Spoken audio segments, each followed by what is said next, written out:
सूत जी ने शौनकादिक ऋषिश्वर से कहा कि जब सब वैष्णव व ऋषिश्वर सप्ताह सुनकर एक चित्त हो गए, तब श्री वृंदावन बिहारी सांवली सूरत मोहिनी मूरत ने पीताम्बर ओढ़े, करधनी व मुकुट व कुंडल जड़ाऊं पहने, केशर व चंदन की खौर माथे पर लगाए, ऊर्ध्ववादिक वैकुंठवासी भक्तों को साथ लिए उस ज्ञान यज्ञ में आनकर सबको दर्शन दिया।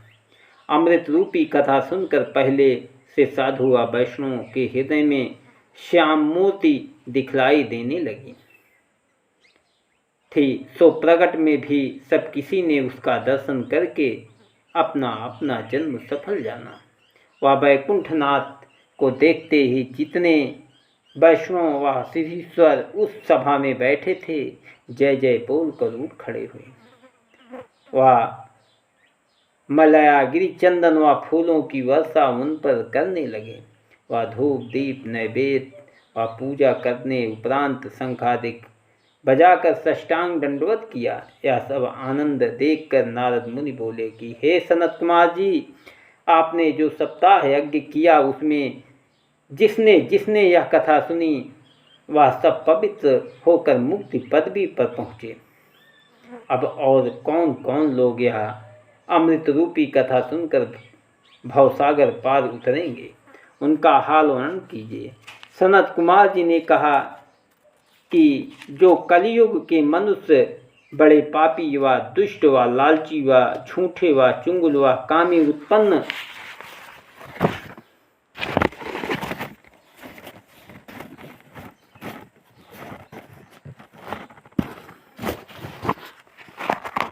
होकर अपने क्रोध से आप जले मरते हैं, वह सब लोग भी इस सप्ताह यज्ञ के सुनने से पवित्र होकर मुक्ति पदवी को पहुँचेंगे।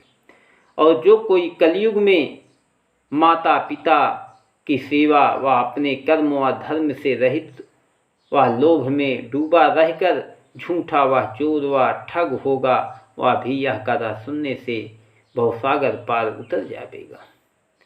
अब हम एक कथा पुरानी तुमसे कहते हैं, सुनो। दक्षिण दिशा में तुंगभद्रा नाम एक नदी है। उसके किनारे एक नगर में आत्मदेव नाम का ब्राह्मण बड़ा पंडित व तेजवान व धर्मात्मा रहता था। उस ब्राह्मण की स्त्री का धुंधली नाम था। वह बड़ी कर्कशा थी। वह दिन रात संसारी माया में फंसी रहकर अपने पति को सब तरह का दुख देती थी, पर वह ब्राह्मण ज्ञानी परमेश्वर की इच्छा इसी तरह समझकर उसी के साथ अपने दिन काटता था।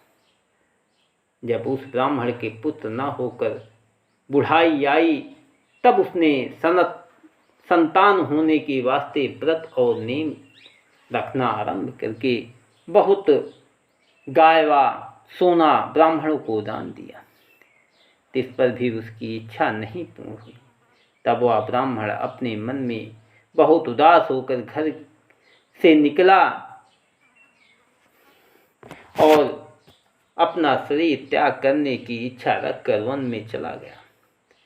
तब दोपहर को प्यास से बहुत व्याकुल होकर तालाब के किनारे स्नान करके पानी पिया। वह उसी जगह बैठकर संतान होने वास्ते चिंता करने लगा। तब परमेश्वर की इच्छा से एक सन्यासी महापुरुष उस तालाब पर आन पहुंचा। जब ब्राह्मण ने उसका तेज देखकर बड़े आदर भाव से अपने पास बैठालकर तब उस महापुरुष ने पूछा कि कहीं ब्राह्मण देवता, तुम इस वन में किस वास्ते उदास बैठे हो?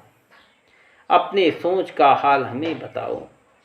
यह वचन सुनते ही ब्राह्मण आंसू भर के उपरांत हाथ जोड़कर बोला कि महाराज, मेरे पिछले जन्म में बड़े पाप किए थे, इसलिए मेरे संतान नहीं हुई।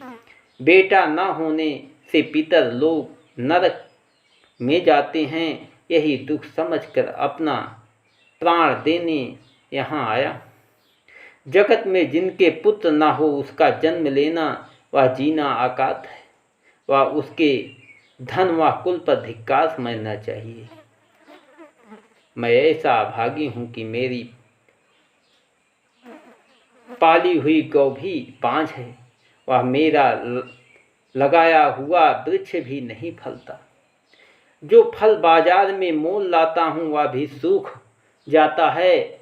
जब वह ब्राह्मण यह बात उस महापुरुष से कहकर बड़ा विलाप करने लगा, तब वह सन्यासी ब्राह्मण को बहुत धैर्य देकर बोला कि मैं तेरे पुत्र होने के वास्ते विचार करता हूँ, तू दास मत हो। फिर उस महापुरुष ने ब्राह्मण की कर्म रेखा देखकर कहा कि हे ब्राह्मण, तेरे भाग्य में संतान नहीं लिखी है, इसलिए 7 जन्म तक तेरे पुत्र उत्पन्न न होगा। किस वास्ते इसका रोग इतना रोकर अपने प्राण देता है। संसारी माया सब झूठी है, जगत में सिवाय दुख के सुख नहीं मिलता। वह कलयुग में पुत्र से सबको सुख प्राप्त नहीं होता। बेटा माता पिता की सेवा नहीं करता, अपनी स्त्री व साले व ससुर की आज्ञा में रहकर माता पिता को दुख देता है। पुत्र व भाई आदि सब अपने मतलब के साथी होते हैं। जिस पर भी माया का ऐसा हाल है कि अंत समय संसारी लोग अपना मन स्त्री व पुत्र में लगाए रहकर परमेश्वर का स्मरण नहीं करते, इसलिए उनको नरक में जाकर दुख भोगना पड़ता है। हे ब्राह्मण, तुम पुत्र की इच्छा छोड़कर हरिचरणों को ध्यान में कर, इनमें तुझे बड़ा सुख मिलेगा। यह बात सुनकर वह ब्राह्मण बोला, महाराज, मुझे पुत्र उत्पन्न होने के सिवाय कुछ ध्यान व ज्ञात नहीं होता। आप कृपा करके एक बेटा मुझको दीजिए, नहीं तो तुम्हारे ऊपर प्राण देता हूँ। जब सन्यासी ने ब्राह्मण की यह दशा देखी तब फिर से समझाकर कहा कि हे ब्राह्मण, संतान के वास्ते राजा चित्रकेतु ने 10,000 विवाह किए, इस पर भी बेटे का सुख नहीं मिला। इसी तरह बहुत से राजा पुत्र की चाहना में मर गए, वह मनोरथ उनका सिद्ध नहीं हुआ। जो लोग भाग्यहीन हैं उनका उद्यम निष्फल होता है, इसलिए संतान की चिंता छोड़ दे। यह बात सुनकर ब्राह्मण ने कहा कि आप जितनी बातें ज्ञान की कहते हैं, मेरे चित्त में एक नहीं धसती। दया करके कोई ऐसा उपाय कीजिए जिसमें मेरे पुत्र हों। इस तरह की हठ देख सन्यासी ने एक फल उस ब्राह्मण को देकर कहा कि तू यह फल ले जाकर अपनी स्त्री को खिला दे, परमेश्वर की कृपा से तेरे पुत्र होगा। जब यह महापुरुष फल देकर किसी तरफ चला गया, तब आत्मदेव घर पहुँचने उपरांत वह फल अपनी स्त्री को देखकर बोला कि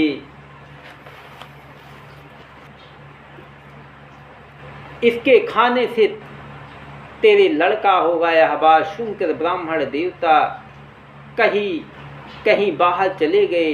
इतने में एक सखी उनके पास आन पहुंची। तब ब्राह्मणी ने उनसे कहा कि यह फल मेरे स्वामी ने पुत्र होने के वास्ते कहीं से लाकर मुझे खिलाया है, पर मैं गर्भ रहने के डर से न खाऊंगी। गर्भवती स्त्री का जी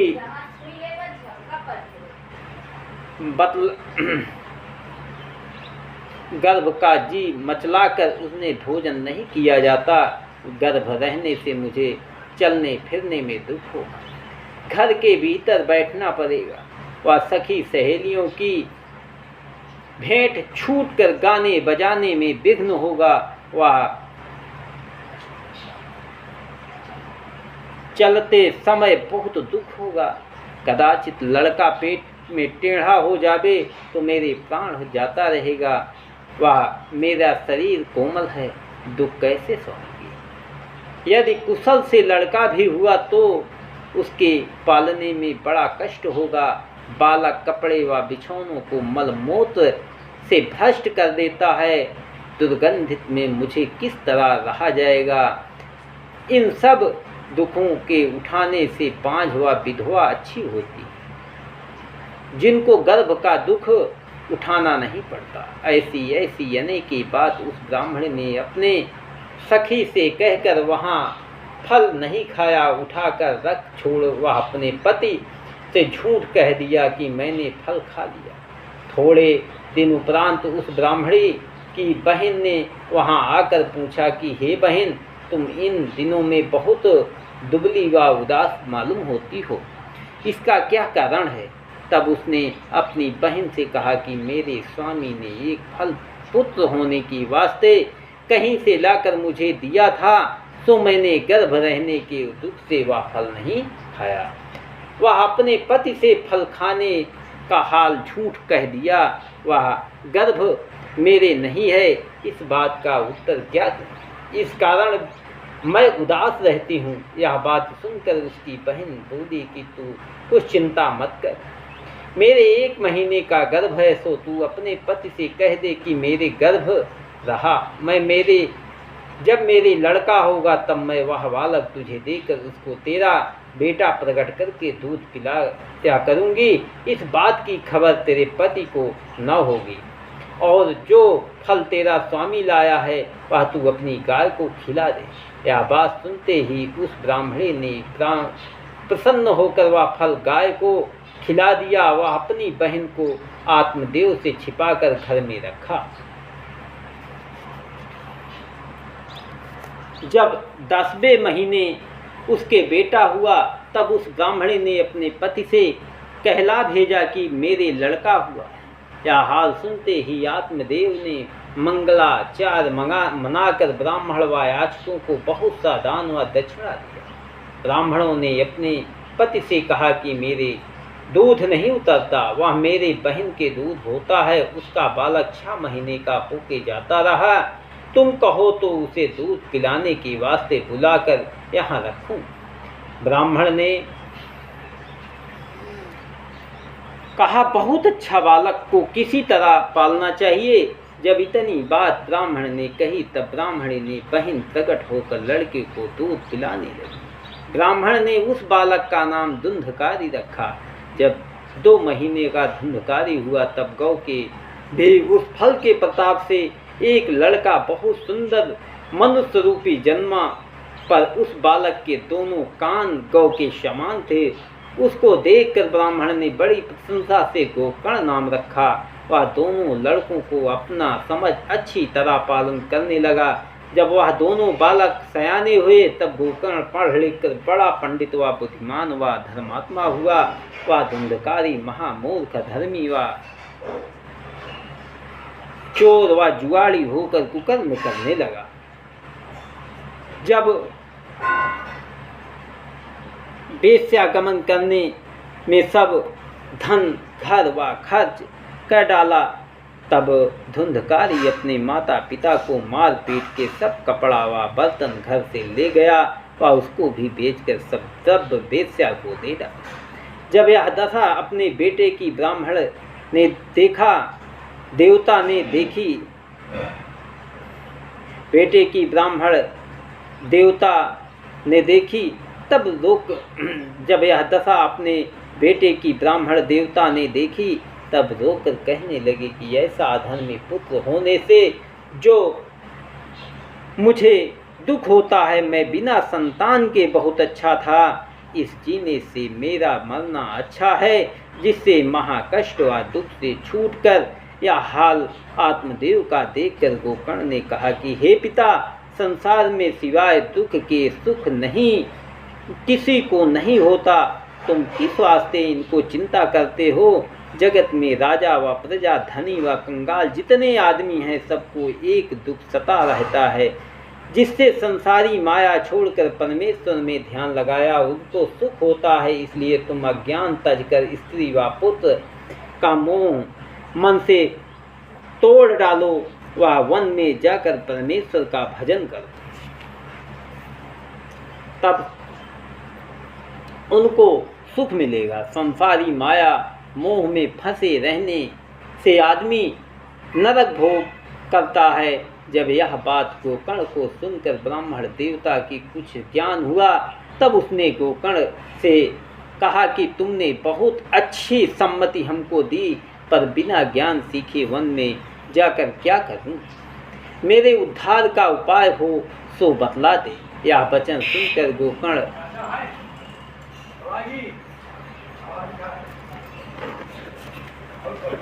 बढ़िया है ना है। ओमा कुछ छुट्टा बचा हाथ देगा गाड़ी